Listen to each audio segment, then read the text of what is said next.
पर शिव जी का एक रूप शिव महापुराण में यहां पर प्रकट हो रहा है, जिसको श्रंभेश्वर महादेव कहा गया है। कौन से महादेव? जम के बोलो जरा।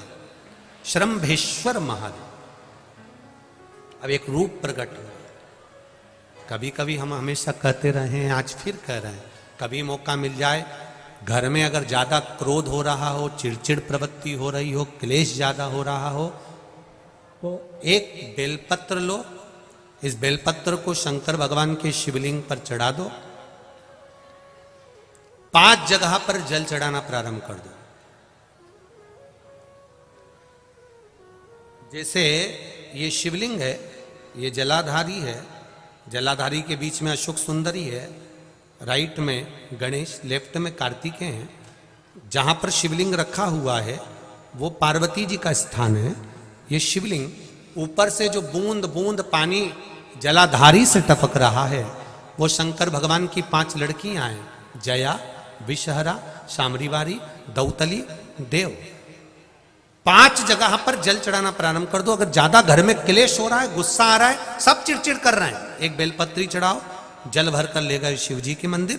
पहले अशोक सुंदरी पर चढ़ाइए, फिर गणेश जी पर चढ़ाइए, कार्तिकेय पर चढ़ाइए, इसके बाद में जलाधारी पर चढ़ाइए, फिर जल शिव जी पर चढ़ा दो अपने मन का भाव रखकर।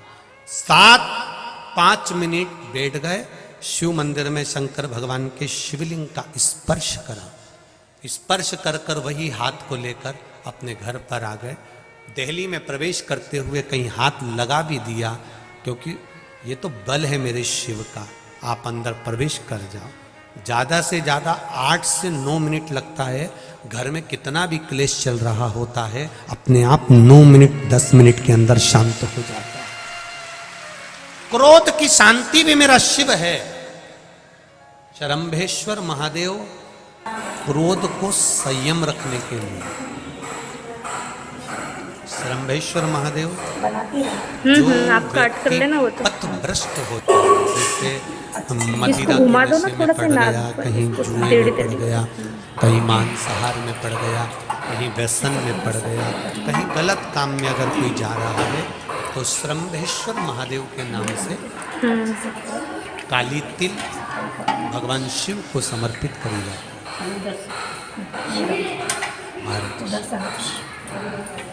काली तिल को वापस उठा कर ले आते हैं। उसी काली तिल को जो मदिरा का नशा करने वाला होता है या जो गलत व्यसन में डूबा हुआ होता है, उसको सुबह के समय अगर नहीं खाता तो भोजन के साथ उसको दिया जाए। श्रंभेश्वर महादेव। एक बेलपत्री का भी बहुत अच्छा प्रयोग है श्रंभेश्वर महादेव का। मदिरा पीने वालों के लिए, मांसाहार, व्यसन में, जुए में, वेश्यावृत्ति में, पर नारी में, गलत जगह पर जो डूबे रहते हैं उनके लिए। पहले की कथा में उसका वर्णन किया है। तंबाकू का सेवन करने वाले होते हैं और वो तंबाकू नहीं छोड़ पाते। आप कितना ही प्रयास करो उनके लिए, आप बहुत बोल लो, झगड़ा कर लो, और ऐसा नहीं है कि आप लोगों ने झगड़ा नहीं करा होगा, कितना करा होगा, ईमानदारी की बात बताओ। 4-5 दिन तो आप लोगों ने नए नए में तो रोटी भी नहीं खाई होगी झगड़ा के कारण। तुम तंबाकू छोड़ो, तंबाकू छोड़ो, वो तुम्हारे सामने नहीं खाए तो क्या हुआ, बेरू बाहर जाके खा ले, हमें कौन सी बड़ी बात, पर खाए तो सही। तो उसके लिए नीलकंठेश्वर महादेव का स्मरण करें। कौन से महादेव का करना है? नीलकंठेश्वर महादेव महाराज।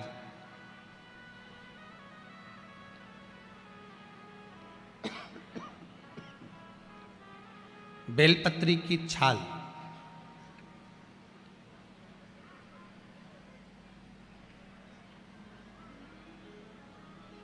या बेलपत्री की जड़, इसको घिस कर इसका चंदन तैयार कर लीजिए। चंदन बनाने के बाद में इसकी गोलियां बना लीजिए।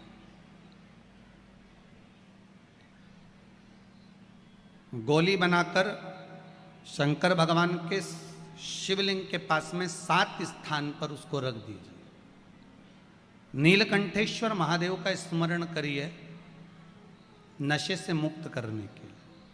ये तंबाकू वालों के लिए आज विशेष वर्णन है, ध्यान दीजिएगा। और मुझे लगता है बहुत आनंद की अनुभूति होगी राष्ट्र को संवरने में। आप जो गोलियां बनाए हैं चंदन की, बेलपत्री की जड़ या बेलपत्री की छाल की, वो रख दें। महाराज नीलकंठेश्वर महादेव का स्मरण करें। 7 गोलियां 7 दिन जो तंबाकू खाता है उसको दे दें महाराज। सुबह के समय पर वो गोली मुख में रखें। आप देखेंगे धीरे धीरे तंबाकू से नफरत उत्पन्न होने लगती है, तंबाकू मुख में नहीं रख पाएगा। प्रैक्टिकल करने में क्या जाता है, सीवर वाला महाराज झूठ बोल रहा होगा तो, इसलिए आप प्रयास करिए, बाबा पर विश्वास कर कर प्रैक्टिकल करने का प्रयास करिएगा। बाबा चाहेगा तो आप स्वस्थ रहें, मस्त रहें और अपनी जिंदगी अलमस्त जिएं। यही शिव महापुराण की कथा कहती है। उसका बेलपत्री श्रंभेश्वर महादेव, एक बार सब बोलेंगे। कौन से महादेव? श्रंभेश्वर महादेव। फिर जम के बोल लो एक बार, श्रंभेश्वर महादेव। जब हमारे घर में क्रोध बढ़ता है या कोई गलत कार्य में जाने लगता है तो श्रंभेश्वर महादेव का हमें शरणागति लेना चाहिए, श्रंभेश्वर महादेव का पूजन करना चालू कर देना चाहिए। कई लोग कहते हैं महाराज जी ये श्रंभेश्वर महादेव का मंदिर कहाँ मिलेगा, हम कहाँ पूजन करने जाए? कहीं नहीं जाना, तुम्हारे घर के पास में जो शंकर जी का मंदिर है वहीं जाओ, उसी देवालय में उसी मंदिर में जाओ। श्रंभेश्वर महादेव के नाम से जल चढ़ाना प्रारंभ करेंगे। वो जल जो गलत संगत में पड़ा हुआ है उसका आचमन कराना प्रारंभ करेंगे, अपने आप उसकी धीरे धीरे बुद्धि सुधरना प्रारंभ हो जाएगी। ऐसा श्रंभेश्वर महादेव का है। कुछ स्थान हमारे यहाँ पर बड़े सुंदर सुंदर स्थान निश्चित किए गए हैं, जैसे कैंसर आदि के मरीज के लिए हम लोग पहले भी कहते हैं कि त्रिजुगी नारायण का जल बड़ा महत्व रखता है। कोई दवाई नहीं लगती शरीर में, कोई कैंसर जैसा रोग हो गया, किडनी लीवर का रोग हो गया या बीपी शुगर का रोग हो गया, शुगर लेवल में नहीं आ रही है, तो आप शंकर जी पे से जो बेलपत्र ला रहे हो कुंदकेश्वर महादेव के नाम से लाओ। दवाई खाओ, डॉक्टर को दिखाओ, सारी जांचें कराओ, डॉक्टर के अनुसार चलो, डॉक्टर जैसा बताए वैसा करो, पर उस दवाई को भी शिव जी से कहकर कि बाबा कुंदकेश्वर महादेव का नाम लेकर उस दवाई को भी हम कुंदकेश्वर महादेव का प्रसाद समझकर पाना प्रारंभ करो, धीरे धीरे आराम लगना प्रारंभ होगा।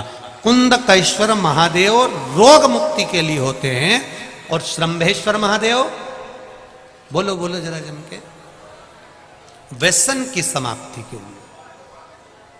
कभी कभी हमने पहले भी कथा में कहा, आज फिर कह रहे हैं, आप शंकर के मंदिर जाने वाले का अगर केवल मुख का दर्शन भी कर लोगे तो मेरा देवाधिदेव महादेव आपके कार्य सफल कर देगा। शिव मंदिर जाने वाले का केवल मुख दर्शन ही हमारे को श्रेष्ठता दे जाता, केवल मुख दर्शन। भगवान शिव के मंदिर का केवल अगर कोई जल चढ़ा कर आ रहा है, कोई जल चढ़ाने गया है, कोई बेलपत्री चढ़ाने गया है, कोई भगवान का गुणगान करने गया है, उसका केवल दर्शन।